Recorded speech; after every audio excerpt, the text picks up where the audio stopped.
अस्सलाम वालेकुम viewers. Gangaram hospitals में हमारे साथ क्या वाक़या पेश आया, उसको इस व्लॉग में आपके साथ शेयर करेंगे।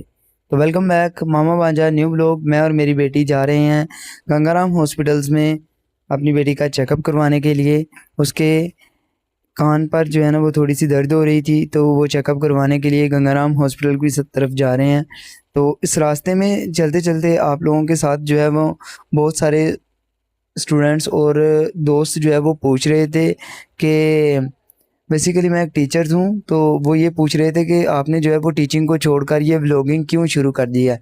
तो इसकी जो है ना वो 5 पॉइंट्स मैं आप लोगों के साथ शेयर करूँगा, जिसमें 5 जो है वो इम्पोर्टेंट्स स्कूलों का एक्सपीरियंस जो है वो आप लोगों के साथ रखूँगा, जहाँ पर मैं जो है ना वो पढ़ा चुका हूँ।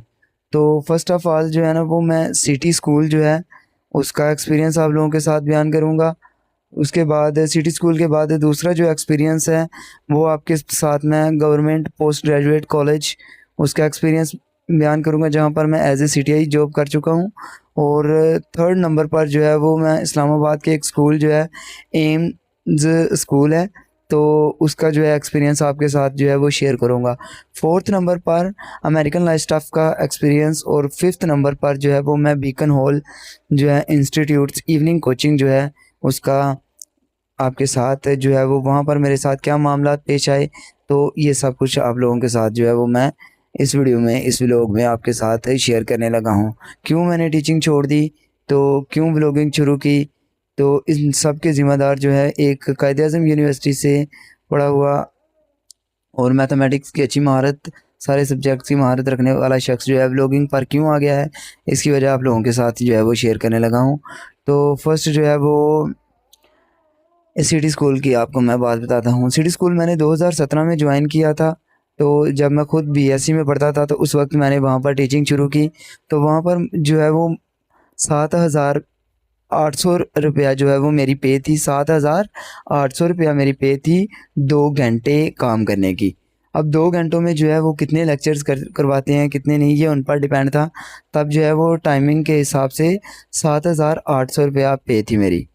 तो मैंने जो है वहाँ पर काफ़ी देर काम किया, लेकिन उन्होंने लेक्चर इस तरह से सेट किए हुए थे कि 2 घंटे और 15 मिनट जो हैं वो लेक्चर्स के बन जाते थे। अब इसमें देखें कि 2 घंटे 15 मिनट पर मैं रोज़ाना 2 घंटे 15 मिनट काम करता था। हालाँकि मैंने उनसे जो बात जो है कमिटमेंट हमारी हुई थी 2 घंटे, और 2 घंटे की बात हुई थी 7,800 रुपए में। तो इसमें क्या हुआ कि एक दिन मैंने छुट्टी कर ली, और थोड़ा-सा जो है ना वो मैं दूसरे दिन लेट गया था काम पर। स्कूल में थोड़ा-सा लेट गया, कोई 15-20 मिनट। तो उसने ना मुझे क्लास में ही जो है ना वो ऐसे पूछ लिया कि सर आप लेट क्यों आए हैं? जैसे ही अब ये रोड देखें आप, पहले तो ये रोड देखें, पाकिस्तान की सूरत-ए-हाल देखें। बहुत बुरी सूरत-ए-हाल है, ऐसी ही टीचिंग की सूरत-ए-हाल है जैसी इन रोड्स की सूरत-ए-हाल है। तो फिर जो है ना उसने, यानी कि मुझे काफ़ी इंसल्ट फ़ील हुई, तो मैंने उसे कहा कि सर आप देखिए, आप अपने 15 मिनट का हिसाब ले रहे हैं, तो मुझे 7-8 महीने हो गए आपके पास पढ़ाते हुए, तो मैं रोज़ाना 15 मिनट ज़्यादा पढ़ा के जाता हूँ, तो उसका क्या हिसाब है? तो फिर जो है ना मैंने उसे कहा कि आप मेरे इन हर 15 मिनट्स का हिसाब करें। मैंने फिर उससे 7 मंथ के जो 15-15 मिनट थे उनके उससे पैसे लिए, और उसके बाद जो है ना वो अदारा मैंने छोड़ दिया वहाँ पर। और इसके बाद जो है ना फिर गवर्नमेंट पोस्ट ग्रेजुएट्स कॉलेज जो है ना वो मैंने जॉइन कर लिया। वहाँ पर जो है ना वो मैंने एज़ ए सीटीआई टीचर से, एज़ अ विज़िटिंग टीचर से जॉइन किया। तो वहाँ पर जो है ना वो पे तकरीबन 7-8 मंथ के बाद ही मिलती थी। वहाँ पर एक पहले प्रोफ़ेसर जो वहाँ पर प्रिंसिपल थे, वो पहले प्रिंसिपल जो है ना वो बड़े अच्छे थे, और हमारे साथ जो है ना मैं पे जो है वो टाइम पर दे दिया करते थे। उसके बाद जो न्यू प्रिंसिपल आया ना, तो उसने 4-5 मंथ की हमारी पे जो है ना वो रोक के रखी, और बाद में उस पे में से जो है ना वो हाफ़ हमें दी और हाफ़ वो खुद खा गया। तो इंशाल्लाह जो है मैं यही कहूँगा कि क़यामत वाले दिन जो है ना अल्लाह पाक उससे हिसाब लेगा। और मैं तो कहता हूँ कि जिस दिन वो मर जाएगा उसके जनाज़े पर जाऊँ मैं, और उससे जो है ना वहाँ पर खड़े होकर सवाल करूँ। तो यानी कि इतना तंग हूँ मैं, वो हमारा हक़ खा गया था वो। हम 4-5 टीचर थे, हम चारों का हक़ खा गया था वो। तो अल्लाह जो है ना उसे इस दुनिया में भी इबरत का निशान बनाए, जिसने दूसरों का हक़ खाया, और क़यामत में भी।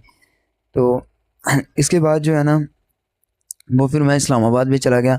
वहाँ पर जो एम स्कूल में मैंने पढ़ाया, तो एम स्कूल में ये था कि अच्छे से वहाँ पर काम चल रहा था सारा कुछ। तो उसमें वो एक मेरा दोस्त आ गया था, तो उस दोस्त मेरे ने कहा कि यहाँ पर मैं टीचिंग करना चाहता हूँ।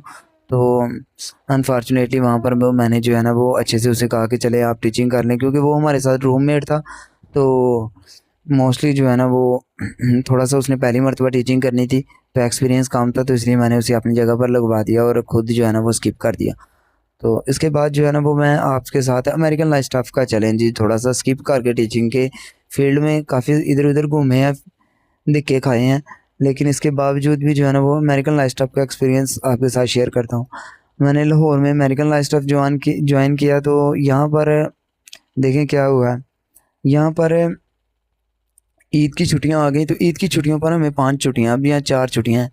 तो ईद के बाद जब हम स्कूल गए हैं, तो इन्होंने ईद की पे भी हमारी काट ली है। ईद की छुट्टियों की पे कौन काटता है? तो आप खुद ही देखें, ईद की छुट्टियों की पे काट लेते हैं। इसके बाद जो है अगर कोई हफ्ते की छुट्टी करता है तो इतवार की पे काट लेते हैं। यानी कि बहुत सारा जो है ना वो ज़लील किया है इन्होंने भी। तो यानी 1 मंथ की जो पे की हुई है वो पे दोबारा इन्होंने देनी नहीं है, जो है वो बहुत ही कम जो है ना वो डिसाइड करते थे। तो ये आप देख सकते हैं, अभी जो है ना हम लाहौर के सबसे बड़े कब्रिस्तान जो है वहाँ पर पहुँच चुके हैं। ये कब्रिस्तान जो है ये लाहौर का सबसे बड़ा कब्रिस्तान है। यहाँ पर बहुत सारी मशहूर शख्सियत जो है ना वो मदफन है। तो इन सब के लिए जो है ना एक मरतबा दुरूद शरीफ लाज़मी पढ़ दीजिएगा, ला इलाहा इल्लल्लाह मुहम्मद रसूलुल्लाह सल्लल्लाहु अलैहि वसल्लम। और आप दुरूद शरीफ पढ़ दीजिए प्लीज़ इन सब के लिए। तो चलें जो है ना अब आपके साथ जो है ना वो मैं आखिर पर जो है ना वो अमेरिकन लाइफ स्टाफ वालों से बहुत तंग आकर ना मैंने इनको रिज़ाइन कर दिया। तो अभी भी मेरे जो है ना इनकी तरफ जो है ना कुछ तकरीबन 5 से 6 हज़ार रुपये रहते हैं इनकी तरफ। अभी वो देखते हैं वो अभी पे करते हैं ये या नहीं करते। उसके लिए जो है ना वो मैंने क्लियरेंस लेटर इनको भेजा हुआ है। अब लास्ट बार जो है ना वो मैं आपके साथ शेयर करता हूँ बीकन हॉल कोचिंग जो है ना इवनिंग कोचिंग्स उसका एक्सपीरियंस।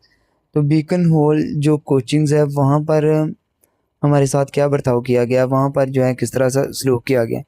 तो बीकन हॉल कोचिंग्स वाले जो है ना इनके जब मैंने कोचिंग ज्वाइन की तो इनके साथ मैंने डील की कि आप यानी कि पे कब देते हैं। तो पे उन्होंने कहा कि हम जो है ना वो यकम को आपको पे दे दिया करेंगे। तो इसके बाद जो है वो मैंने इनसे साथ ही क्वेश्चन किया कि आपके लेक्चर जो हैं वो कितने टाइम्स का होता है। तो उनका लेक्चर जो है ना वो 30 मिनट का लेक्चर्स होता था। तो लेक्चर्स के बाद जो है उन्होंने कहा कि आपकी जो पे है ना पर लेक्चर जो है ना आफ्टर 2 मंथ इंक्रीज़ कर दी जाएगी। तो मैंने कहा चलें ठीक है। तो इस कमिटमेंट पर के 2 मंथ बाद पर लेक्चर 1000 इंक्रीज़ किया जाएगा। तो मैंने ज्वाइन कर लिया। अब 2 मंथ गुज़र गए, 2 मंथ गुज़रने के बाद उन्होंने इंक्रीज़ नहीं की। तो मैंने फिर वहाँ से छोड़ने का फ़ैसला कर लिया। लेकिन वहाँ पर एक टीचर्स जो हैं वो काफ़ी अच्छे हैं। उन्होंने मुझे कॉल की और थोड़ा-सा जो कहा कि चलें आप 1 मंथ और काम कर लें, नेक्स्ट मंथ आपकी पे इंक्रीज़ कर दें। अब मैंने फिर से वो जॉइन कर ली। तो अब यहाँ पर जो है वो क्या वाक़या मेरे साथ पेश आया कि देखिए उन्होंने जैसे ही वो पे इंक्रीज़ की, उन्होंने लेक्चर की टाइमिंग भी बढ़ा दी। पे तो इंक्रीज़ कर दी 1000 जो कि उन्होंने वादा किया था, लेकिन लेक्चर की टाइमिंग भी बढ़ा दी। तो इसके साथ ही पहले जो 2 छुट्टियाँ भी मंथ में अलो थी, फिर उन्होंने ये 2 छुट्टियाँ जो हैं वो भी कैंसल कर दी टीचर्स की। तो यानी कि कोई ख़ास जो है ना वो वहाँ पर भी फ़ायदा हुआ, अपनी कमिटमेंट पे वो पूरा कायम नहीं रहे। तो यानी टीचिंग्स का इतना पाकिस्तान में बुरा हाल है कि आप इसे छोड़कर आप कोई भी काम कर लें वो ज़्यादा बेहतर है। तो अभी हम पहुँच चुके हैं हॉस्पिटल्स में, तो आप दुआ कीजिएगा कि हमारी बेटी को जल्द से जल्द आराम आ जाए। और हॉस्पिटल में अब हम बाइक जो है इधर पार्क करने लगे हैं। तो thanks for watching, like, subscribe and follow me. Allah हाफ़िज़।